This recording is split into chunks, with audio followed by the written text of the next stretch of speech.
I'm a romance. What's up, brother? Hey, what's going on, man? We're here. We are here.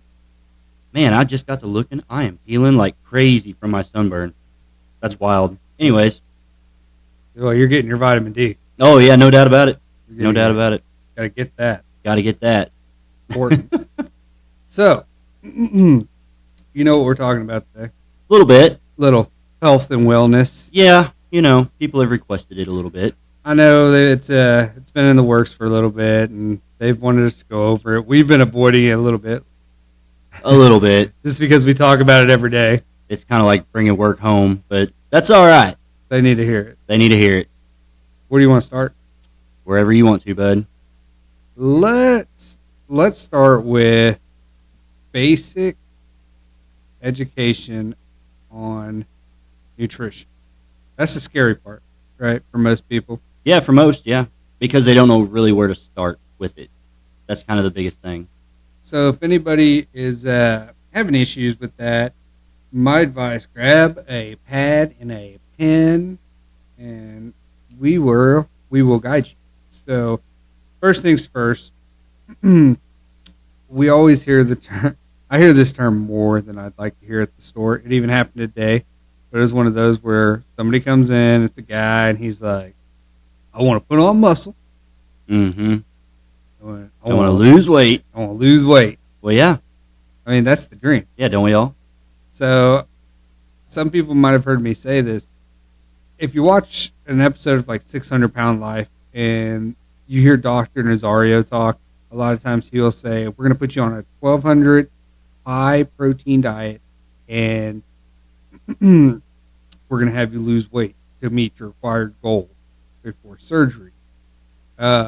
Obviously, these people can put on a little bit of muscle mass during that time frame, and a lot of that is due to the fact that they have such an obese amount of fat on them that they're going to use that as an external source of energy Mm-hmm. to fuel the body. So the protein they intake can help them improve their muscle mass.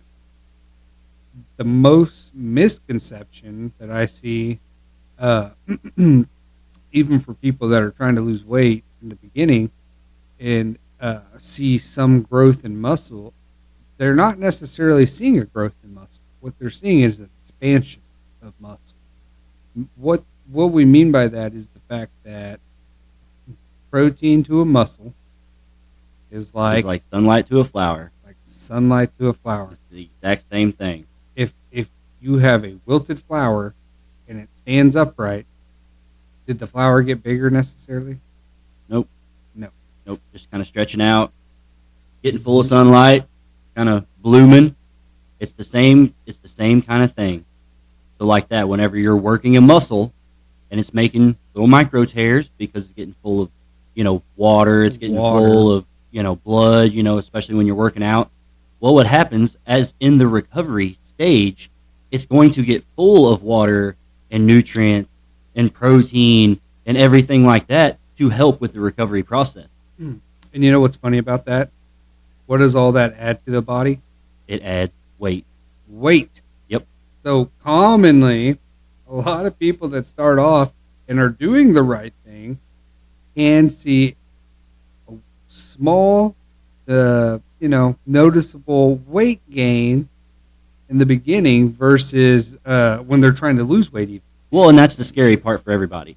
Because your first thought is as soon as you see the number go up, you're like, oh, I'm getting fat. Something's wrong. What have I done? I'm still eating too much. Yeah, or, it's like, or something, it's like, I just went to GNC. Them guys told me I need to eat more to lose more. It's like, I'm so confused. It's like, no, it's simple. It's more simple than a lot of people realize. But the big thing there is don't be a scale junkie, at least in your first month. No, Okay, people. it's not going to be your friend because it's going to fluctuate. Yeah, the average Oh. person can fluctuate up and down in weight in a day, 4 pounds easily. You've watched me fluctuate. I think it was over 12 pounds in one Oh, day. yeah. Mhm. Just from drinking water. I just to prove the point. Yep. So then we're going to get into kind of what you just said. Let's talk about eating more to lose more. Mm-hmm. So, one, I'm not taking stabs. I'm going to go by facts. Yeah. An average person can burn 16 to 1800 calories in 24 hours doing nothing. That's body maintenance. Yep. We go off of 16 because I'll always take the low number for Mm-hmm. realism. Yep. That being said, if I go somewhere and they give me a nutritional plan that is under 1600 calories, so 14 to 1200 calories, guess what? I can do a 20-minute workout Mm-hmm. and I'm going to lose weight. Yep. It's going to happen. But eventually, again, the external fat resource that we're applying to this is going to run out. Right. In the sense of, I'm not talking like, oh, you're going to lose all your fat. I'm just talking about once you hit about 20% body fat, Mm-hmm. that trade-off becomes very minute. Yeah. And, Well, and that's where a lot of people get confused as well, because especially when you're starting to work out and do different things, you're expanding muscle, you're getting more muscle, your weight is fluctuating, you're kind of freaking out every now and then, we're just like, just relax, trust the process, it's all part of it. It's kind of one of those where it's kind of a weird trade-off, because the number is the thing. It is the mental aspect of it. It's what you see, because that's what you kind of believe. And like that, whenever the numbers all of a sudden are just fluctuating all over the place, people start getting that tendency to start fluctuating what they're doing accordingly. And it's like, no, it's like, let the body do the process, And we also talk just in that aspect too. I mean, if you put somebody 200 pounds and 30% body fat next to somebody's 200 pounds, 15% body fat, they're the same weight. Yeah. So over getting too complicated into what the number is can really throw your mind for a turn.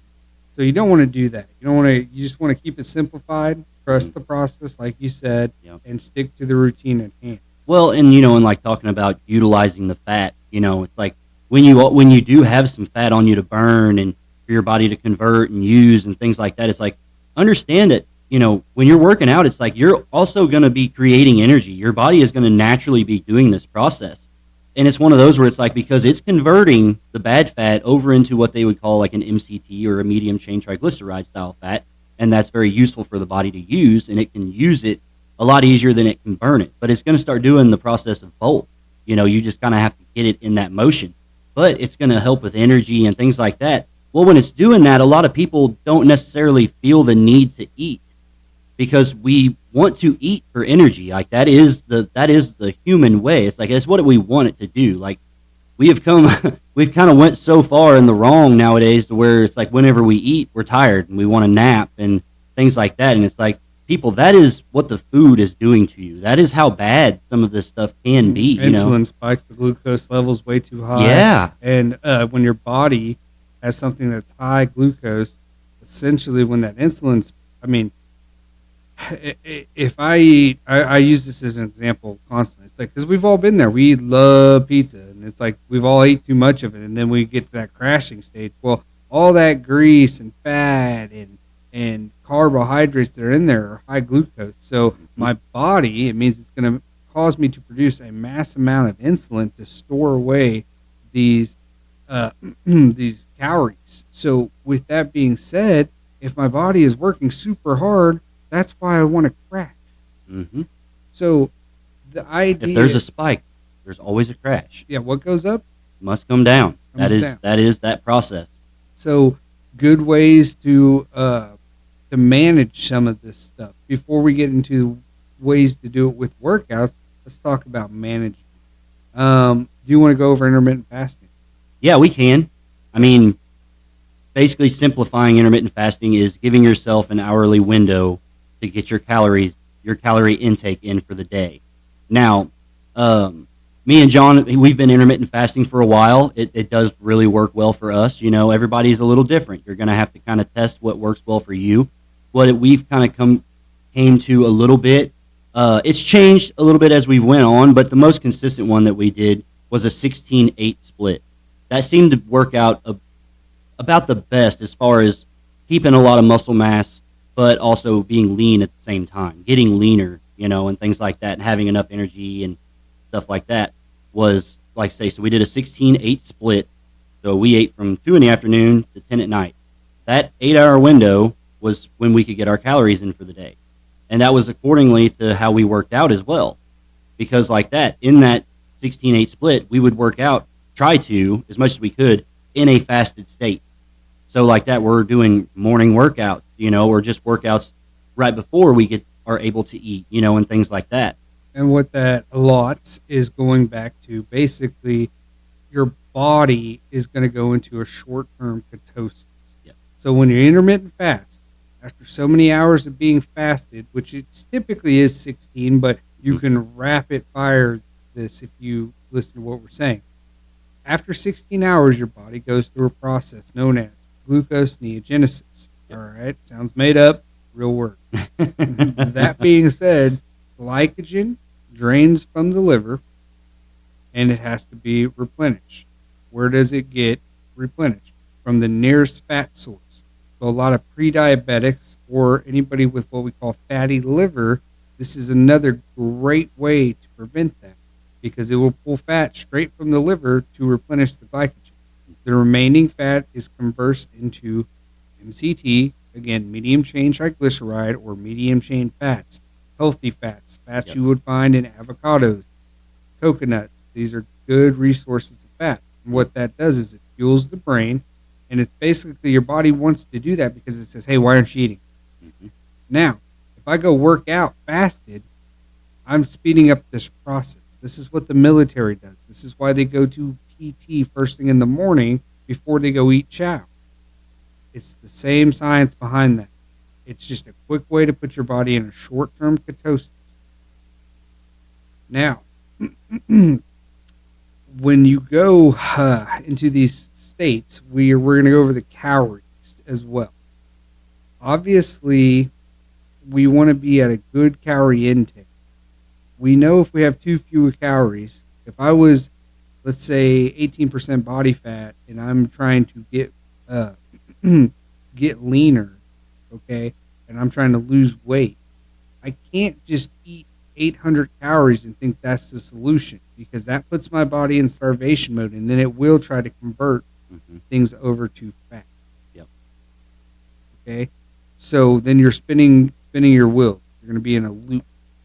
You want to put enough coals in the train to move it. If I throw 2 coals into the engine, it ain't enough. Exactly. And just like we said earlier, a normal day, just like that, we're just far on idle, not having to do much. Like you can still burn up 16 to 1800 calories depending on the person, depending on the movement, things like that. That's not even doing anything yet. It's like you can be in a deficit, but not in a severe deficit. But you don't want to risk the essential nutrition of what you still need, which comes into your protein, and your carbs and things like that, to fuel yourself, fuel recovery, growth, leanness. So our rule of thumb is what is a good surplus for a lean bulk and what is a good surplus for a healthy deficit. 500 calories, either direction. So if I sit at 1600 and I don't do anything all day, which is really hard to do. Yeah. It means that if I'm going to bulk, then I need to be at 21. If I'm cutting, I want to be at 1100. Now here's the kicker. Most people, 1100, that is doing nothing. Again, that's just existing. So that number is not realistic. You have to take into account that a lot of times you are doing some type of activity when you're trying to lose weight. And when you rest, sometimes your body can burn more. Yeah, because it's fueling recovery. It's trying to do everything like that. So, but to put it into another term, if you put 1,600 calories on a piece of paper, and let's say I go to the gym, and I burn 600 calories. Okay, so I have 1,600 calories, 600 calories. I'm 2,200 calories in the hole. I want to lose weight. How much can I eat? 1,700 calories. I just took 500 off of it. I know I can have 1,700 calories. And I want to make sure that I'm getting enough protein. Yeah, protein is the most important. Especially, regardless. Trying to build mass, trying to lean out. So a couple things, false information out there, okay? FDA says FDA says that you need 67 grams of protein a day. All right. Let's go into calorie breakdown. 1 gram of protein. Taylor, how many calories? 4, 1 gram of carbohydrates. Taylor, how many calories? 4.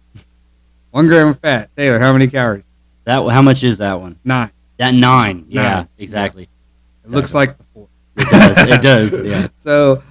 So just to put this in layman's terms, okay, even if I did a basic 2,000 calorie nutritional plan and I eat 150 grams of protein, it is only 600 calories. So in turn to that, that's not even a third of that 2,000 calories. People are so protein deficient that when they come to our store and they get 25 grams of protein and they come back 2 weeks later and they say, man, I can already tell a difference. Although I'm happy for them, I also tell them that's not good. And they go, what do you mean? And I say, that's how protein deficient you are, that 25 grams of protein has made this dramatic difference to you. Yeah. Well, it's amazing how deficient people are. Because when you get to explaining that process, where it's like, kind of like we always say too, like basic rule of thumb of what we always try to strive for is a gram per pound of body weight. Mm-hmm. Gram of protein per pound of body weight. Like that's kind of what we try to strive for every day, And people will look at it and be like, oh, I'm 200 pounds. That's 200 grams of protein. I can't do that. We always do it, but we're like, when you look at it in a caloric aspect, when you break it down in calories, it's like, it's nothing crazy, guys. Even at 200 pounds, like 800. Oh, okay. But if I put 200 grams of carbohydrates in front of you, oh, that's nothing. You would eat it. Easy. Oh, easy. And it's 800 calories. Yeah, exactly. Go eat 2 little bags of Doritos. Yeah. There's 800 right there. Exactly. I always kind of like breaking it down in kind of like a weight scale too. It's like even like ounces. It's like, okay, if I gave you 8 ounces of potato chips, it's like, well, that ain't too bad. You could probably do that. It's like everybody's like, oh yeah. It's like, and on a real hungry day where you're like, man, I'm starving. I want something like that. Just craving it. It's like you could eat that and then some. You could crave more after that. But if it was a 8-ounce ribeye, it's funny like, how full. Yeah, how full are you after that? It's like, And how many more of those 8-ounce ribeyes you want? Mm-hmm. And what do we call that? That's satiation. That's being satiated, feeling of fullness. And that's what protein does. It's satiating. A lot of people mess up when they eat meals, even when they go out. If we have a burger and fries, eat the burger last. Yep. Save your protein for last. A lot of people don't realize that a lot of these food junkies out there that take these eating competitions to the next level, they're tricking their own mind. They want less satiated foods like fries, croissants, stuff like that, on to the side. So as they're eating this protein that they know is mentally filling them up and is filling them up, they can finger food to change the satiation. Mm-hmm. If we do the same thing when we sit down, we eat our burger, and then we turn around, I'm going to eat a few fries, well, then it's amazing how hungry you are after. Exactly. It's like we do that all the time. It's like, how easy is it, especially like when you think about just like eating bad, it's like, oh, just go into a fast food place and be like, oh, it's like, I could probably get by with just cheeseburger and some fries, but man, I don't know if that one cheeseburger is going to be enough to fill me up. I better grab another one. Mm-hmm. You know what I mean? And it's one of those where it's like, it's the fries that's kind of like keeping you going with some of that. You don't even realize it. It's like, I don't even try to order things like that anymore just because of, it's like, I need to relax on that. It's so easy to get carried away. I mean, we're all guilty. Well, yeah. I mean, we're human. We're going to do it, But it's just that it's not being taught as well. Yeah. Well, I mean, it's amazing too. I mean, and we can definitely get on that, however you want to, but it is still kind of one of those where, it's not being taught near enough. You know what I mean? It's like, I wish that I'd have known a tenth of what I know now whenever I was in school. For sports. Yeah. I mean, for everything, it's like they taught us a little bit, as far as like. Well, they were trying. They were trying, but but people don't understand. You're always eating for the next day. Yeah. If you think you're carb loading, yeah, it's probably a little late. Exactly. It's like you can kind of do carbs in different stages. It's like you can replenish, obviously, with fast acting carbs. We all do that, But then it is one of those too where it's like, but if you're trying to carb load, I always tell everybody it's like I always do it the day before. Yeah, It's always the day because it before. needs to be stored properly. And Yeah. why? What do carbs? What do we just say? Yes, there's healthy carbs, but it's going to spike your insulin. So if I got a game in the afternoon and I go out and I eat a bunch of carbs and I sit there and I don't have time to process and store these and I don't get the proper rest, guess what? I'm just wearing my body down before that game. It's like sometimes it's better to do it the night before, and then you can be lighter, you can feel better, you can be more agile, and you're going to allow your body to pull those carbohydrates as jet fuel. Oh yeah. Like, I mean, it's fuel. That's- Carbs are fuel. They're fuel. Yeah. Now the trick is what people need to understand is protein is pure fuel for the muscle. Right. But when you're talking carbohydrates, it can be considered your secondary or reserve tank. Mhm. But it's only going to boost matter. Yeah. And I feel like a lot of people get caught up in, thinking carbs are the enemy. They're not. It's just an abundant amount. Mhm. Exactly. And it's the right kind of carbs.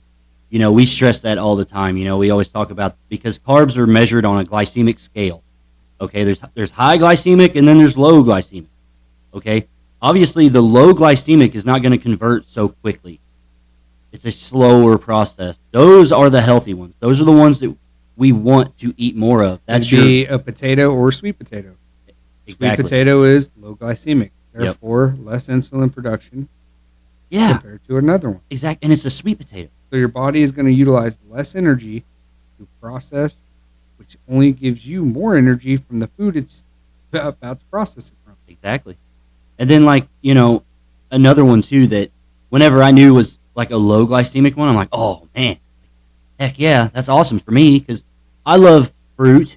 I'm a blueberry and strawberry junkie. Like, man, I'll put it on everything. I'll put it in every shake that I want. You know what I mean? It's like blueberries and strawberries are my jam. I love that stuff. And those are low. Those are considered low glycemic carbs.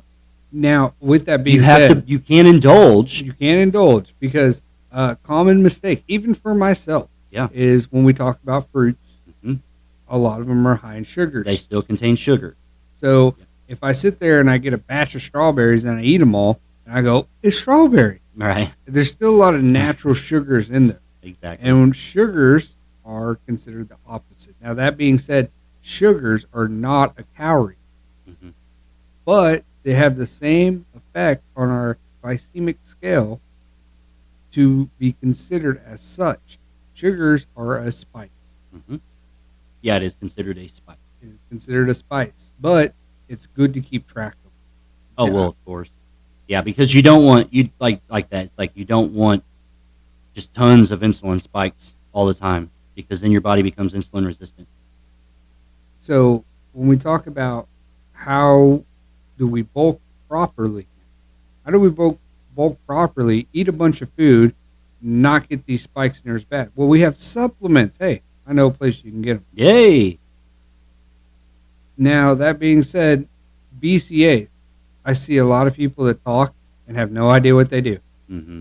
They go, wasted money on product and blah, blah, blah. And it goes, okay. So I'm going to explain to you what BCAAs are. Branch chain amino acids.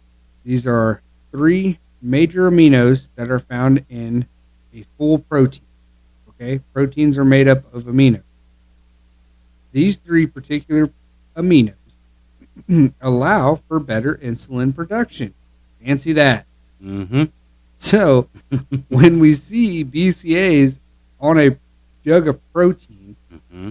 they've enhanced X amount of these aminos, usually 5 grams, so Yep. that the rest of the protein will transfer cleaner to the muscle and store and allows for that insulin to be created. The road work for nutrition. And what do they call that process? Protein synthesis. What? No. Kind of goes back to what you said earlier, Protein to the muscle. like sunlight to a flower. Photosynthesis is what it does to a flower. We have protein synthesis for the muscle. It's the same thing.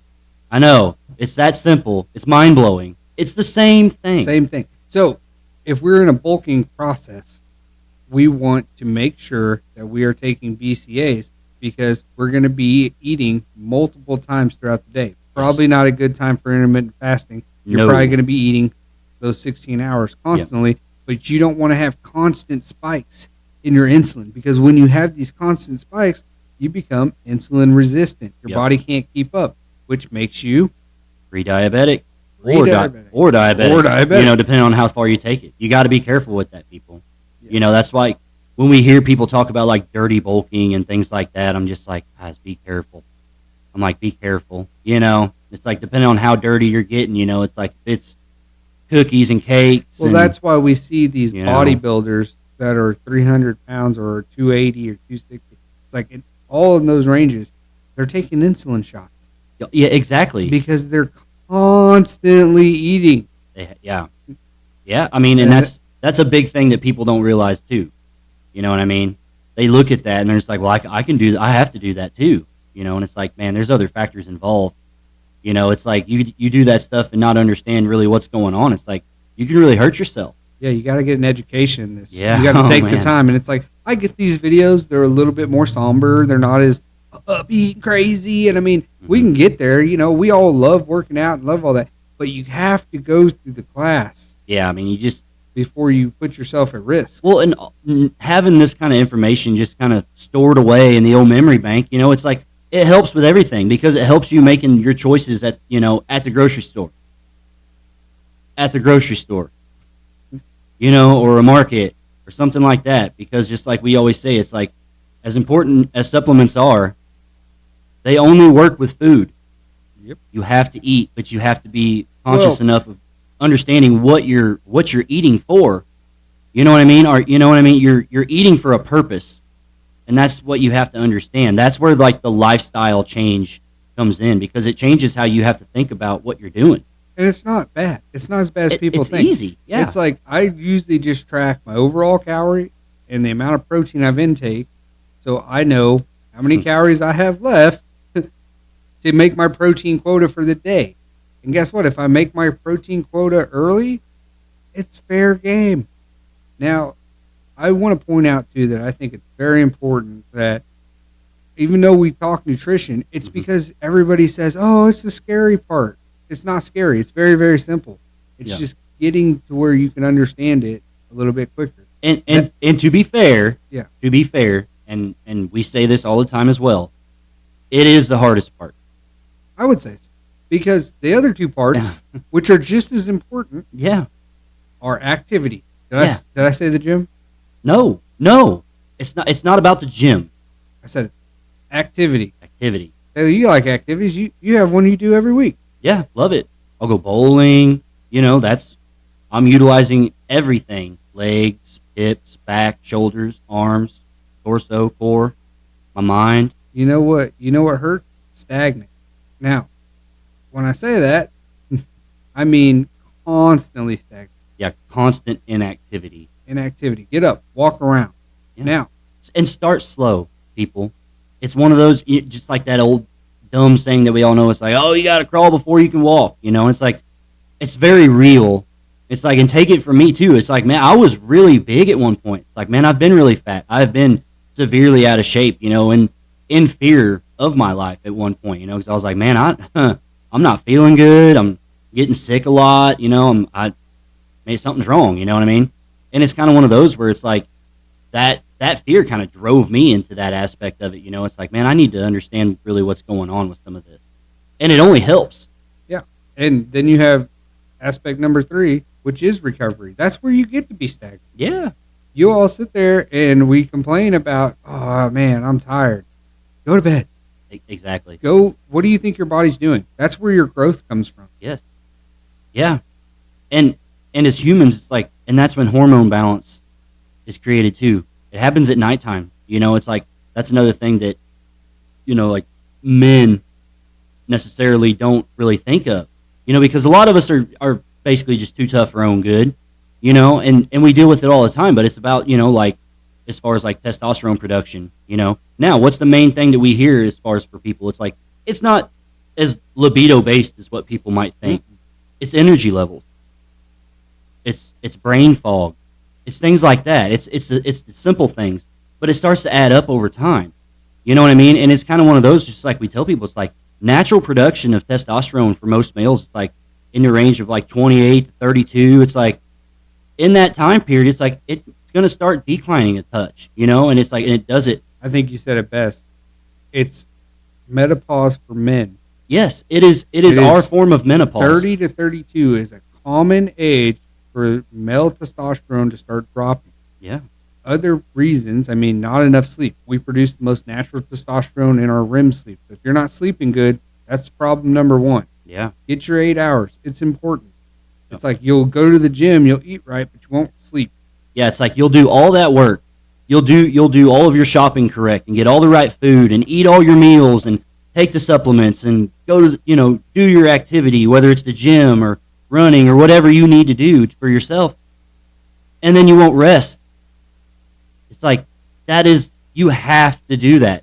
It's one of the most important things you can do. You know what's crazy is when I got to one of my strongest, or both times, I only worked out 4 days a week. And people would say, how? And I'd say, because, guys, if I'm going to destroy myself trying to lift heavy, guess what? I need to recover. Yeah. And here's the thing, people. It's like, and trust me, we understand. It's like you get going with this. You're motivated. You're like, man, I'm ready to go. And here's the thing. People want results overnight. It doesn't work that way. This is work. It's like you have to kind of be determined to do this. You know, it's like results will happen faster than you think, but it's not overnight. You know, so it's kind of one of those where it's like, keep going with it. You know? And then I think another common mistake is when people start talking about muscle diaphragm. They don't have a clue what they're talking about. Muscle is very hard to lose, people. It is not. Your body wants it. Yeah. It wants to hold it. When you neglect it, it goes back into what we call a dormant state. A dormant state. Yeah. So basically what I mean, to prove my point to my gym goers, if you take a couple months off from the gym and you go in and you do some squats, what happens? Rip. You tear them. You tear them wide open. You get them nice deep tears. Well, you already worked out before a couple months ago and you went through that whole thing. Why are they tearing again? Because they don't have the water. They don't have the nutrients. They don't have everything. They get tighter. They're not as limber because you haven't been working them near as much. So it's very easy for that tight muscle to tear right back open. But guess what? That conditioning is usually the endurance aspect, usually only going to take a third of the time. Yeah. To build back yeah. your strength or to build back to where you were at. Muscle is like metal. It has memory. Yep. You know what I mean? And it is kind of one of those because we've all went through those states where you go pretty hard for a little bit and then maybe, something happens and you back off for a little while and you're like, oh man, I need to get back to the gym. And then you do it and then everything kind of tears and you're like, oh man, I'm so sore. And then you kind of get discouraged. You're like, man, I don't want to feel like that. It's 2 weeks. That's all. It's like weeks. Just deal with it for a little bit, and it's not going to be that bad. Yep. I promise you. It's like just kind of work out accordingly. Understand that it's like, when you're kind of starting off, it's like. Well, that's why we tell people take your time. They want to go in and they want to do all this stuff, and it's like it's not going to take much at first. Literally, air motions or kettlebell squats can tear your legs wide open to where you're sore. Oh, body weight squats. It's like, guess what? Once you're sore, do one more set, stop. You're done. Sore, it's good. Now, focus on nutrition and recovery. Now,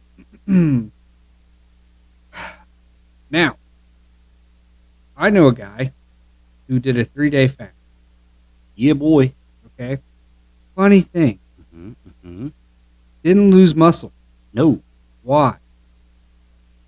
When you fast, your body goes through a process. I'm going to try and say this right. Called autotrophy. All right? That means the cycling of dead cells. Your body will cycle its own waste in dead cells before it goes after your muscle. Most of the time, muscle diaphragm from fasting doesn't start until after 72 hours, and that is nutrient deficient, meaning you're not taking a multivitamin or amino during that fast. Nope. So, but crazy enough, during a long-term fast like that, you're drawing massive amounts of fat from the body, and the autotrophy takes place. So again, muscle diaphytry is a little bit harder than people actually realize. Exactly. Like you don't lose as much as what you think you do. It No. just goes to sleep a little bit. All right, Taylor. What would you say?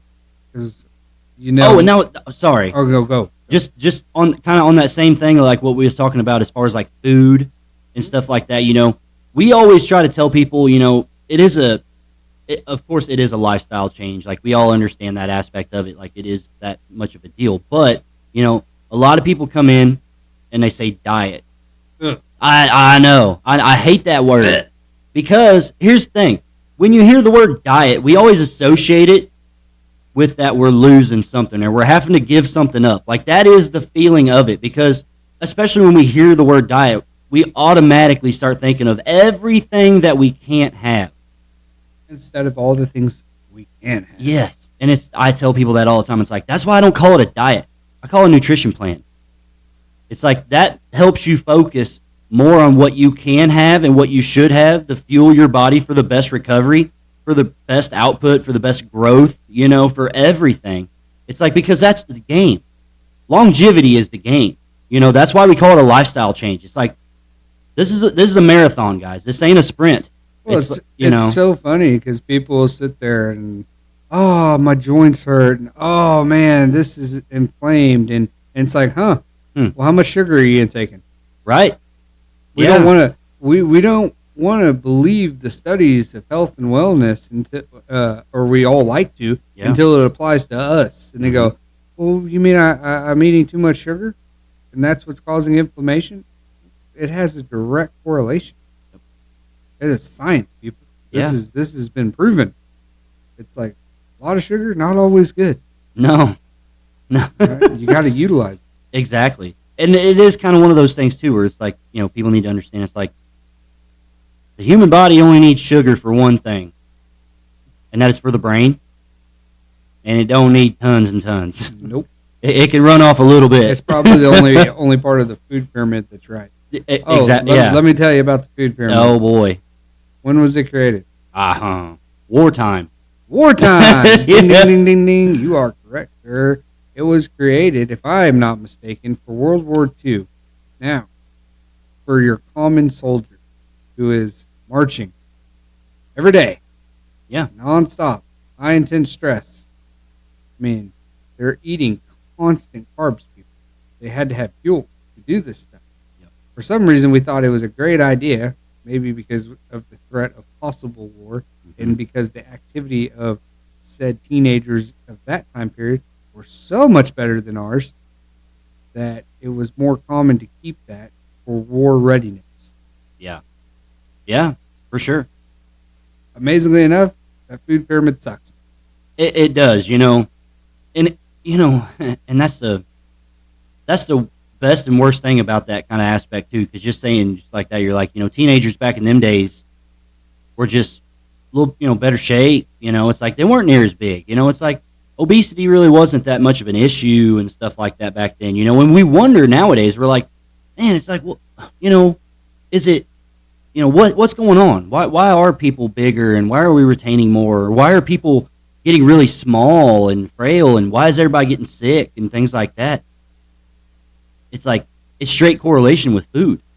It's like, guys, it's like you look back at some of them people, it's like, we talk about it all the time because, we talk to people, older people, not... All had gardens. Yeah, it's like they were eating canned food, fermented foods, they had to preserve things. It was real food. Didn't let it go to waste. No, it was, real corn and that stuff that's not, genetically modified and, it was there and it was healthy.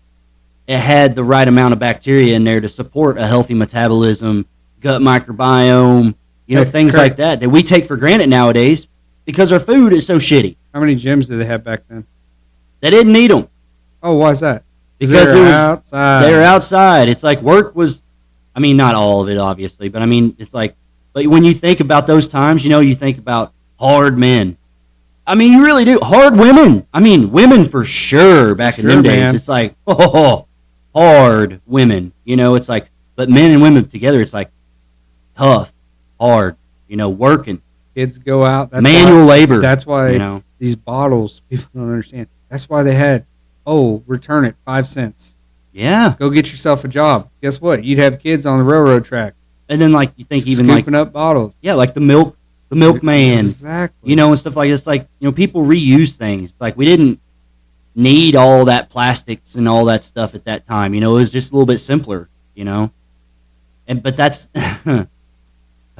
speaking of like the plastics. I mean, that is microplastics. Microplastics are kind of a real thing, people. It's like that is one thing you need to understand. And it's like they've even done studies now where in a month's time, a normal person will consume a credit card's worth of microplastic in their food and drinks every month. It's like, well, how good for your gut can that be? Mm-hmm. Consuming plastic like that. You know what I mean? It's like, well, you're not just going to eat plastic, you know, but we do. We don't even think about it. You know, it's kind of one of those where it's like we start thinking about everything that's in plastic and stuff nowadays. A whole lot, you know. Now, we can't avoid it all, obviously. We're going to get some. It's just part of what it is. But we can try to avoid it as much as we can as well. You know, because we do need to factor in gut microbiome. We need to factor in the kind of food that we're intaking because that is what's helping the body. You know, it's like things as to why people are a little bit more obese nowadays and why some, you know, kids are, you know, just deficient, you know, and things like that. It's like it's nutrient deficiency. And it stems from the food, people. It's when you look at like even like I know a lot of bigger people, you know, it is not the fact that they eat any more or less than what I do. But it's the type of food that they're eating. They're so nutrient deficient, the body can't utilize that food properly because it doesn't even know what the hell half of it is.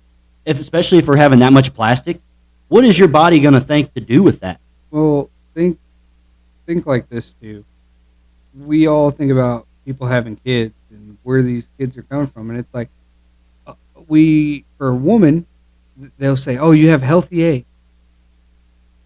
What do you think, men? Do you have healthy sperm? Your health and conditioning matters, people. Yes. Healthy sperm to a healthy egg equals a healthy baby. Yes. With healthy brain development. I don't know. And a lot of it does come down to what the female's doing the rest of the 9 months, but that is a big factor. Yeah. Yeah. And like that big misconception of like pregnant women like shouldn't work out and things like that. It's like, man, we know multiple women that have been pregnant, you know, a couple times and things that is like was doing, I mean, working out hardcore CrossFit style workouts and stuff the whole time.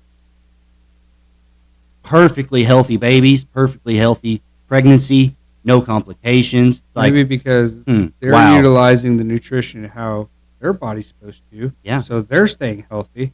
And then when they have their access, the little one's getting it. Exactly. And it's one of those where it's like, and then like you even look at like some of those women too, and then like after pregnancy, they don't have to really deal with a lot of that stubborn baby weight, you know, for a long time. It's like their body is in such a healthy mode that it understands that little excess of fat that it might have had just to support life within her, it's thinking, oh, well, I can use that up pretty quick here. That shouldn't be no problem. Now, is it the same for everybody? No. I mean, but yeah. There is a mass difference yes. in taking it serious versus not. Yeah, and it's kind of one of those things too where it's like healthy activity is always going to support healthy life as well. Because it is kind of one of those things too, just like we were talking about like dormant muscle. You know, it comes down to blood flow to certain parts of the body. You know, so when you think about every body part that you might be neglecting, well, your body's not supplying a whole lot of blood there because it's not utilizing it. It doesn't need to. Yeah, that's why you don't skip leg day. That's exactly right. Yeah, you know. It's amazing. All this is flowing good up here, but my legs still hurt, and I don't understand. And why are things still not working to 100%? Yeah. Well, are you having 100% blood flow? Exactly. In your whole body? I want to get into common mistake, and this is going back to weight loss, and it's going to go great with what you said about pregnancy. Number one mistake, New Year's resolution. Time. We're going to make a change. Yep. See it every year. Losing weight. This is the year. I'm doing it. First thing you see. I'm going to go run. I'm going running. By golly. Worst decision you can make. The absolute worst. That's the, I mean, all right, people. Let's put this in perspective. All right. geez. One, we call it if you get exhausted. One, you have no conditioning for running whatsoever. None. So to sit there and Zero. go, I'm gonna go run a mile. It's like No, you're you're gonna not. run about 100 meters, and you're gonna start breathing hard, and then we're gonna call it the big person shuffle. Oh yeah. You know, and And then you're not counting your breaths anymore, are you? Yeah. Not counting them steps. And then what happened to your stride that you just had? Yeah, what stride? There's no stride. No. But you're trying to keep a jog going. So every step you take, where's all the pressure coming down on? Oh, I mean, right on the shins. Right on the shins. I mean, all of your weight just boom, one shin, boom, the next shin, boom, the next shin. How strong are your shins? Are they able to do that? How long has it been since you jumped? Is this is this the first time that you're getting protein in? You think that protein's going to be enough that day to make sure that bone's nice and strong? All that calcium going to keep it going, or do you just destroy your shins? Exactly. Well, I drink milk. It's running is bad. I'm going to tell you right now. If you're not a runner and you don't know how to run, don't. Yes, that's all we're saying. It's like, look, I think cross country is a beautiful thing. I was in the military. I ran 18 miles a week on average. I know what a runner's high is, but guess what? We were trained, conditioned, formatted to this. Yeah. Okay? It took time. It wasn't just overnight. That being said, every inch you take off your stride, you can add up to 30 pounds of pressure to that shin. Exactly. So you're just slamming them. You know what you can do that's just as beneficial? You can incline walk. Yeah. You can up the incline, actually making less impact for your body and more work for your body, and you're going to get a better result. And you know what happens when you walk, Taylor? You tighten your skin. Yep. A lot of these ladies, after pregnancy, I know the part that they're focused on. Of course. Okay? Yep. Now, no man should ever judge that. Well, no. Because they're not a man if they do. That being said... Yeah, don't worry about that, ladies. It's all good. But if you're wanting to tighten that up, walk. Yeah. Walk. Incline. Get on there. Just dedicate to it. Promise you it'll help. It helps tighten the skin up. Exactly. And it's one of those things, too, where, just like talking about the walking thing. It's like, but understand that everything that you're doing, it's like, do with a purpose. Understand why you're walking. Understand what muscles you're utilizing. Understand how your feet are hitting the ground. Do you walk on the side of your foot? Do you walk on the insides of your feet? Do your ankles hurt? It's like, understand what you're doing. Don't just get on there and just watch the TV. It's like, think about what you're doing. It's like, this is what we have to do. I mean, this is what we call mind to muscle connection. It's you're just, all you're doing is building bridges to those muscles, so that way you know that you're working out a certain muscle. And it's very difficult for people.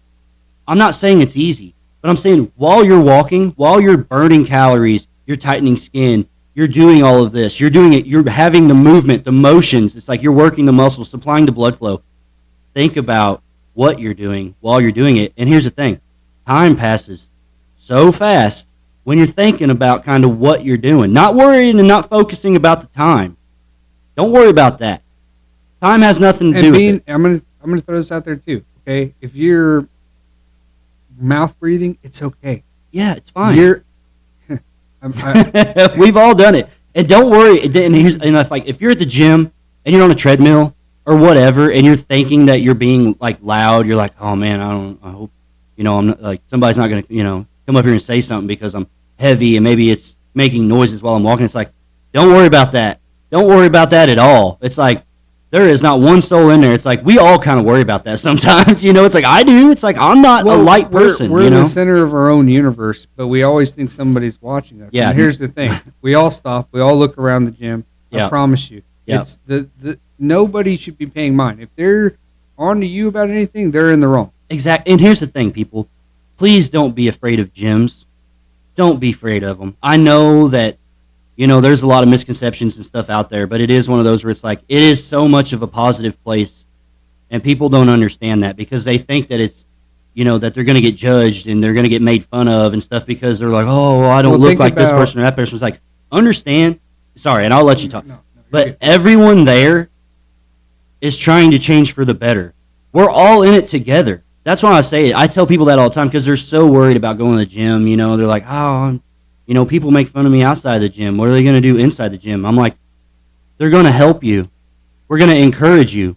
It's like, that is what the gym is for. It's like, we're not there to downgrade people. It's like, you don't want to go to the gym and have somebody downgrade you because understand, there's always someone better. There's always someone bigger, faster, stronger, better looking. It's like, it doesn't matter. But we're all there for the same reason. We're all trying to get better together. Like, it's a group effort, Well, let's prove a point. Cases of depression in the last 10 years. Oh, man. Last 20 years. Getting higher all the time. Gym goers. Less and less. Less and less all the time.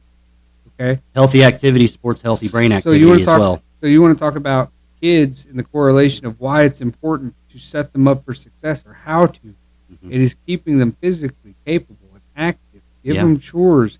Give them a purpose. Give them some reason. Healthy endorphins that get dropped from a workout. Stress that goes away when you get your anger or whatever off your mind for a little bit. You can just focus on something else. Mm-hmm. All this stuff that all these younger kids, or I should say older kids of their time, in the 40s all the way through the 70s and 80s, they're always having some type of activity. It's non-existent today. And so all that stress just builds up. Yeah. I don't ever, and I know you agree, I know that you're on there, I don't ever want to tell somebody how to raise their kid. Mm-hmm. But I think that there does need to be a universal standard.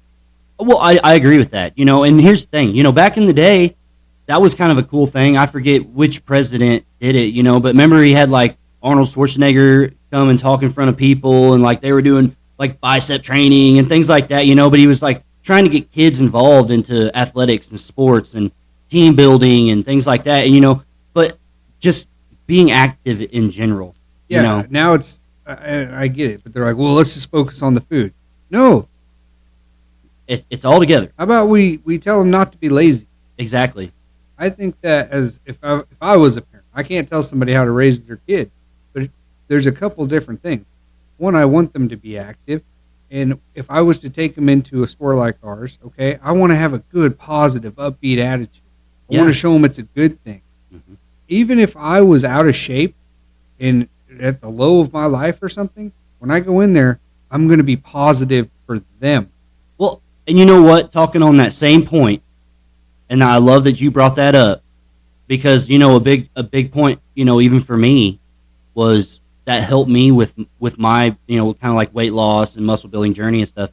Was my dad.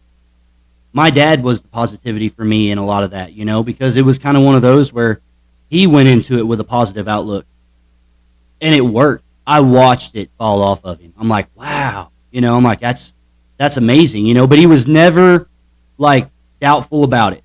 He went into it positive. He's like, this is what I'm doing. This is going to work. We're going to make it happen. And guess what? It did.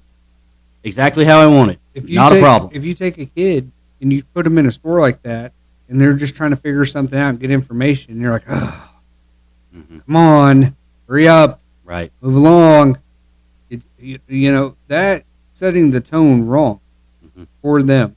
Because if they come across failure, which everybody will at some point or another, then they go, oh, well, I guess he was right. There's no point in trying. There's no. Set a positive tone for your kid. No matter your condition, set it for them. Also, understand, freshman 15. Okay. Very. Okay. It's going to happen. Where does this stem from? Okay. I'm going to get into the root cause of it. But also, if your kid is graduated, a lot of parents want to live vicariously through their kids, right? So if that kid is good at sports and they're doing everything right, and that kid's going through a popularity contest for their 4 years of high school, and those parents are doing the same thing vicariously through their kid. Look at him go. Yeah. Look at him do his thing. That's my boy out there in the court. I'm going to take care of him. He's going to get his protein. Yeah. Something happened right after high school. Well, the popularity contest is over for you as an adult. Yep. And, you didn't care that your kid was getting nutrition. Now, Yep. that's one problem. The next comes through what we call a ghrelin spike. You want to explain that? The ghrelin spike. Ghrelin, yeah. Well, I mean, what for the ghrelin spike of what like that I kind of believe in is what like is basically whenever you get inconsistent with how you eat. That is the main thing because we're so structured into as the average humans like breakfast, lunch, and dinner. That is just a structure for us. It's like that may not be the most healthiest. It might be the healthiest. It's like everybody's a little different. You know what I mean? But it is kind of one of those but when you get on a routine like that, just like kids do while they're at school, guess what? There's breakfast and lunch, and then after school, then you have dinner at home. It's 11:30. You're sitting in class. You know lunch is at noon. What happened? You just start getting hungry because guess what? Your body's like, oh man, I'm getting ready to eat because the body is on a routine. When you get it on a routine like that, it wants to stay on that routine. It doesn't want to move around. That is why things get difficult with the human body because it wants to kind of just do its thing. So it produces ghrelin. Yeah. So what happens is whenever you start not eating on your right schedule, it produces a ghrelin spike, and it makes you hungry, and you feel like you're starving a little bit. You're like, oh man, I'm hungry. I want to eat. Well, just like John was saying, for the freshman 15, well, guess what? There's no structure anymore as far as when you eat. You're on your own. Yep. So guess what? Breakfast, lunch, activity, dinner.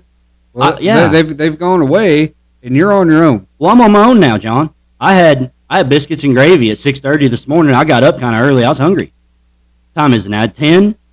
Oh, I mean, there's a full cake at Walmart I bought, bro. Oh, you want to eat that cake? I want to eat that cake. Well, let's eat that cake. Yeah, what's the matter? Yeah, it doesn't matter. Who's here to tell us not to? We'll eat all we want.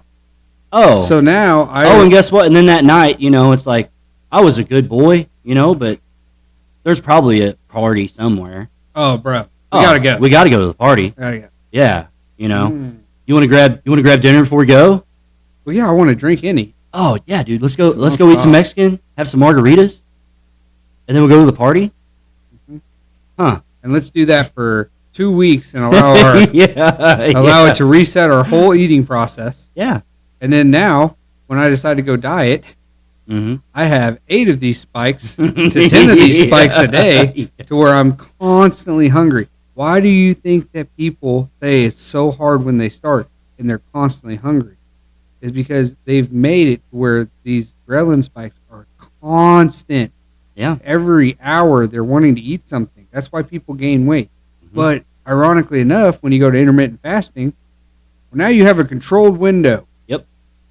And you have controlled window for these spikes. Now, and also understand that you're going to go through it a little bit. There is a transition period. We always say about 2 weeks. I mean, that is most common. And honestly, it's like 9-10 days. Yeah, it's really not that long. It's not that bad. And here's the thing. Ghrelin spikes people are not that bad. Because here's the thing. It's some aminos. I always love this saying. And it was Mark Bell who told it to Tom Segura. But he's like, when it's like midday or, kind of mid-afternoon or something, he's like, you get that feeling. It's like, man, I want a snack. I could go for a snack right now. He's like, I always just think to myself, it's like, what are you? Are you a child? Are you like 3? Like, you need a snack right now? It's like, no, you don't. You're fine. You can't wait till dinner. It's like, you don't have that much self-discipline to wait. Number one killer of anybody trying to lose weight. And that is the number one killer. We hear that every day. People come in and like, what were you up to today? And they're like, oh, just getting some snacks. At least they're healthy. Yeah. At least they're healthy snacks. Because they're protein-based. They're protein. Yes, they're filling. It's like, if you want a snack, go ahead. If you have to indulge that bad, go ahead. But you know what's even funnier? It's like you go to them and say, what do you got at your house? Do you have what they used to have? Do you have a fruit bowl? Or do you have a snack bowl? Right, yeah. What is it? No, it's snacks now. It's like, when's the last house you went into that had a fruit bowl? It's like, oh, there's bananas, oranges, apples. Help yourself. Or as you get there and it's like, Oh, there's Swiss cake rolls, fudge rounds. There's some Star Crunches in the bottom. You have to dig, but they're good. I promise. They're only 2 or 3 years old. Sometimes the answer to the problem is so much more obvious than you want to admit. Exactly. It's like, guys, they're easy choices. We all have that in us. We know when we're making the wrong choice, people. I promise you, we all have it. It's like, understand that at the grocery store, it's the same way. They always say it's like abs start in the kitchen. It's like, man, it all does. Well, the other thing to me is just... and there's healthy alternatives, too. We've had him on. Oh, I know. With Chris, SC Fuel. It's like, that's what they do, people. They make good meals to help you with this process. That way you don't even have to cook. You go to them. They'll cook it for you. It's easy. It's simple. It's cheaper than going to the grocery store. And again, you can come at GNC. We have all these protein bars. Exactly. We have protein drinks. We have fuel for you, supplementation. Yes. And we have products that are real food. From shakes to bars, it's like, it's food. It doesn't always have to just be whey. Yep. We're going to get on that at another time. We'll get into discussing supplements and things like that. That's for another time. We could be at this for days. Oh, yeah. Yeah. I mean, our hour's up. Mm-hmm. I could keep going. Yeah, we didn't talk about anything. But this is just the first segment of, like, the nutritional aspect. We'll have a few like this, obviously. We'll kind of keep this going just for a little informational bits, And I implore you to please go back, write some of this stuff down. And if you have questions, leave them in the comments, people, please. We'll write it back to you. Yeah, it's like we will be happy to reply. It's like you can reach out on all the social medias, whether it's John's or mine, the actual Schmoo Talk on Instagram. It's like, reach out. If you have questions, or like that, if you're in the Sedalia area, it's like, come into GNC and see us. It's like, we'll be more than happy to help you answer any questions you got, kind of get things figured out. Understand, if the store's busy, just be patient. Yeah, just be patient, people. It's like we are willing to help. Yes. But sometimes we have lines. Yeah. And it's like we have to take care of everybody once everybody's taken care of. And here's the thing. I don't know how many times I've been telling somebody something, and if you just listen, you might get the answer you're looking for. I have that happen all the time. Sit in a seminar. Yeah, it's like, just listen. It's like, it might circle around to you. I promise. It's like, it can always blend together that way. It's amazing how many times that segues into what somebody was getting ready to ask. That, or it's a piece of information down the road they're going to want to know. Exactly. And it's one of those things, people, where it's like, we've been doing this for a long time. We understand this aspect, and we can help you with these questions, with these issues. It's like, none of it's a problem. It's not a problem. We haven't even gotten to vitamins. No, we ain't got into none of the fun stuff yet. None of the fun stuff. No. Pharmacy aspect. Oh, man, when we get into, like, the pharmaceutical aspect of this little thing, this ought to be interesting. We will blow your mind with things. We want to thank you all for joining us today. Yeah, thank you so much. We hope you enjoyed. We do think this is very important. Please encourage yourself, your friends, your family to get some nutrition, get some activity, get some rest and recovery. We love and care about you all. We ask that you like and subscribe. Tell us what you like. Yep. Tell us what you don't like. And again, we just want to thank you for joining us. Yeah, thank you guys so much for all that you do. Like I say, we just want to thank everybody that's listening, and like I say, hit that like and subscribe button. We could always use more. But thank you all so much. Thank you all. All right, see y'all later. See you guys. Who are you?